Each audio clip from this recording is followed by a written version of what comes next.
I've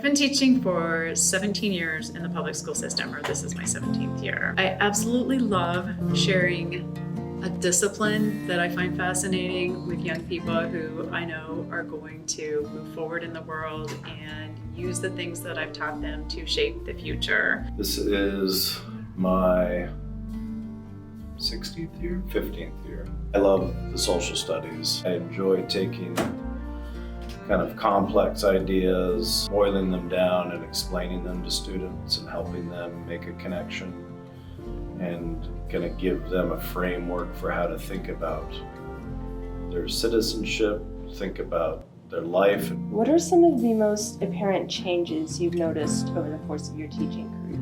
The biggest change is cell phone technology, smartphone technology. Dramatic impact with technology. Some of it's really good. When I started teaching, I didn't even have a projector in my room. Just the onslaught, and it feels like an onslaught of phones and AI and the misuse of social media. An example is, just seems trivial, but test day. When I first started teaching test day, you had to have something ready for when the test was over, because it kind of got chaotic because everyone wanted to talk to each other and move around the room once everyone was done, and it got louder and louder. And looking back, I'm like, man, I wish that was like that, because now, as soon as the test's over, it is silent in my room because everyone gets on their phone and they're just staring at it instead of interacting with their neighbor or, joking around. That's just like a small kind of microcosm of the wider issue. There's kind of a societal shift in attitudes about teachers, it seems like. I can't really put my finger on it, but some people are really angry at teachers, and I don't know why. There's increasing disregard towards our profession and towards public education in general by legislators. I think they very much see us as an expense. There's no way they can make money off public education. It only costs money, and so they don't see that it's a long-term investment in our community. In public education, our doors are open to everyone, and I think they should be open to everyone. But if a child has a learning disability, they come to us.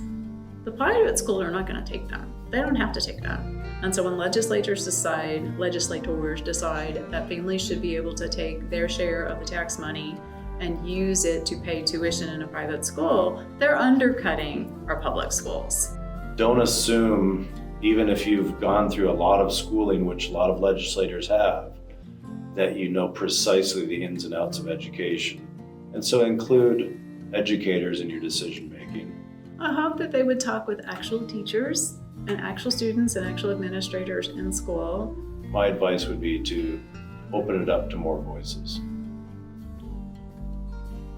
More than 30 years ago, the Kentucky Supreme Court ruled that all students have the right to an adequate education that is properly funded, and that was the Rose v. Council for Better Education case. As WKYT's Alyssa Williams reports, one Kentucky group is now revisiting that landmark case and asking the community for input with the Rose Revival Forum, and that is tonight's top story at 10. Saturday marked a time of open discussion between students, parents, educators, and education advocates on the good and bad within Kentucky education. This was made possible at the Kentucky Student Voice Team's Rose Revival Forum in Lexington. It just really is about educational justice and equity, and we really try to push for that.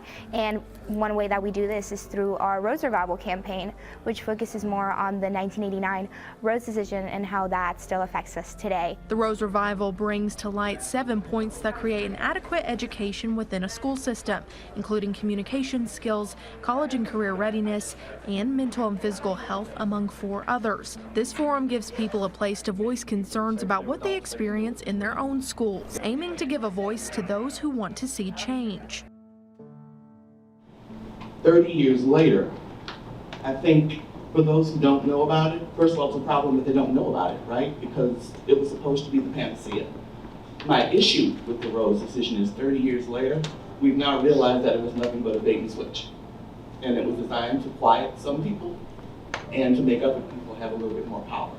Kentucky's Constitution guaranteed every single child in this Commonwealth, in the words of the court, the children of the rich and the children of the poor, a public education. And that was an obligation that the legislature has to its people, not set by law, but set by the Constitution, our state's governing document. Really the point of the Rose decision, which was that each child, every child in the Commonwealth would receive the same, right? That the legislature was required to provide equal funding for all the students. Educators particularly are doing as well as they are allowed to do, right? So they're given the money that they're given from whatever source. And there's also a lot of policy decisions that go into the reasons that those are not being met. We're woefully underfunded as a system of public schools, and you can't have equity if you don't have adequacy. Since 2008, if you look at just inflation, we're more than $2 billion underfunded. We have lack of adequacy. It compounds the equity issues because everything that Rose was meant to do to create more equity in our state is actually hit harder in reverse. You can put more money into education all over the place and allow school districts to do that. That does not violate our Constitution. I just wanted to bring up what's going on right now in the rhetoric you're going to hear from everybody, that education is funded at a historic level and that it's unconstitutional for us to mandate teachers' raises, because it's not true.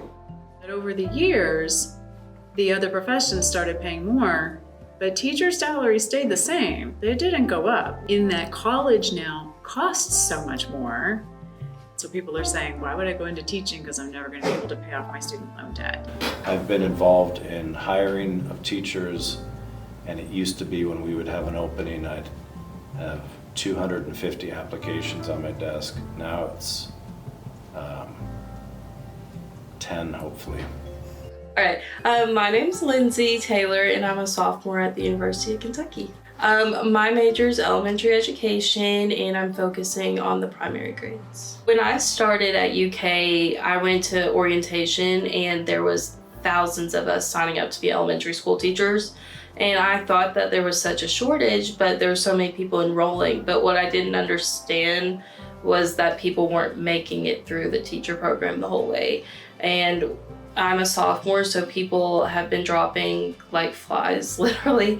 And it's just because once they start hearing what it's actually like in the classroom, they get discouraged and they just don't want to keep going.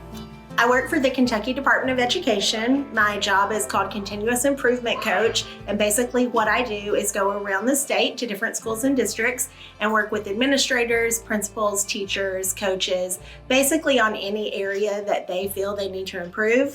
There have definitely been teacher shortages recently, especially since COVID, but it started even pre-COVID. There are lots of teachers leaving the profession for other professions. I think that the biggest reason for that probably is just the high level of demand that is on teachers. I know a lot of people kind of have this misconception that it's a great job because you work during the week and you have holidays off and the summer off, but really as a teacher, you don't have a lot of time off, because when you are at home, you're still planning lessons, you're concerned about student issues in your classroom, you're spending your own money for materials for your classroom because of budget cuts. I would venture to say that no teacher in America feels that they are paid adequately for the job that they're asked to do. There is a lot of pressure on teachers. Also, with the regulations that are constantly coming along and changing, you're required to be really up on what's the latest regulations, what your standards are, how they've changed. And it's a lot of pressure because at any moment someone could say that you're not doing something the way you should be doing it, and then you could be facing a job loss. So, you know, schools, it's ironic because schools are being in very real ways micromanaged, and Senate Bill 150 was discussed. But there was a civics bill, a civics education bill, right? And so now districts can decide between the garbage test that you can take at home and making kids take a half a semester of God knows what. I noticed my colleagues in particular in the core content areas having to face up with a lot more regulations and rules about things that they say they have taught, checklist. I see that the school has to document so many graduation requirements, the financial literacy, the civics exam, and that's just every time the legislature say, oh, everybody needs to be qualified to do this, everybody needs to pass this test. That's one more thing that our already stretched personnel has to deal with. And if you look at a classroom, which content are you going to cut out so that you have time to teach these additional things? But all of this is just added on top of the stuff we're already doing. We don't really have more personnel to do it or more training. So we've been learning a lot about different limitations in the classroom now. I didn't realize that literally every subject we've talked about how parents' opinions and different limitations on things we can teach. And a big thing that we've learned about is in reading, that there's a lot of books and subjects we cannot cover. Even in the elementary level, I remember my teachers, we read Harry Potter out loud, and we talked about in class, nowadays that's off limits in a lot of places. And when we're talking more about middle school and high school, there's obviously a lot more books that cannot be studied, and even books you wouldn't think are controversial. And there's just a lot of limitations on exactly what you can say also. My attitude is teach children to read and think critically, and they can tell if something is wrong, inappropriate, divisive, or biased. And I don't think that the solution to that is removing all of the materials. I know that in other parts of the country and other places, there's been a big pressure on social studies departments. I feel poorly for those teachers sometimes, but that hasn't been the case here. I feel like we've done a pretty good job of presenting a balanced curriculum to students that takes the teacher out of the equation and allows students to choose for themselves and use evidence to back up their claims. If students can emerge out of 12th grade in the Scott County District having at least some ability to do that, we've succeeded. Social and political knowledge requires being socially and politically informed, and a big part of that in today's society is identifying misinformation. 10 years ago, I was teaching a class at Eastern Kentucky University. It was a required class, juvenile law and ethics. And less than 10% of my students knew there were 3 branches of government, and they were juniors in college. So I think that demonstrates that civic education was lacking for them when they were growing up and going through school. Another person simply wrote, cultural education is Western, Eurocentric dominated. I wanted to ask by a show of hands, how many of you would agree with the concern expressed on these sticky notes that arts and cultural programming in your schools is too narrow? For us, we don't have a alt teacher in the elementary school anymore. It's a STEAM credit. So, I can only draw stick figures. That's about as good as I can make. But my sister can draw like crazy. And I worry that that's something for kids like her and kids across the state. They're not going to get it at those very young developmental years, and they're just going to drop off. They're not going to proceed into anything that they really feel passionate about.